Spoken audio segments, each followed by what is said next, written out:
很早之前呢就吃过钵仔糕，软软弹弹的，非常好吃。今天呢我打算自己在家做，喜欢吃钵仔糕的朋友一起和我试试哦。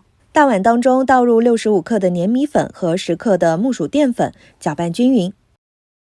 往混合的粉当中再倒入65毫升的清水，搅拌成浓稠的糊糊。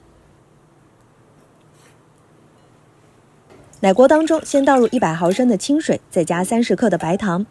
加热到锅内的糖全部融化，而且沸腾，把烧开的糖水一点点的加入到米糊当中，等到全部加完就可以了。注意哦，一定要一点点的加，不要一次性的全部倒进去，不然就会把米糊给烫熟了。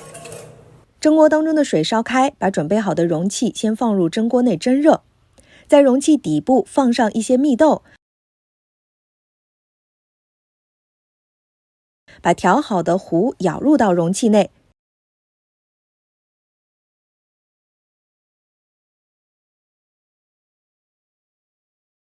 盖上盖子，大火蒸15分钟。蒸好之后取出来，晾凉之后用签子在碗边划上一圈，用签子导出里面的糕。当当当，这个钵仔糕就做好了。如果家里没有木薯淀粉的话，你也可以换成红薯淀粉或者土豆淀粉一起试试哦。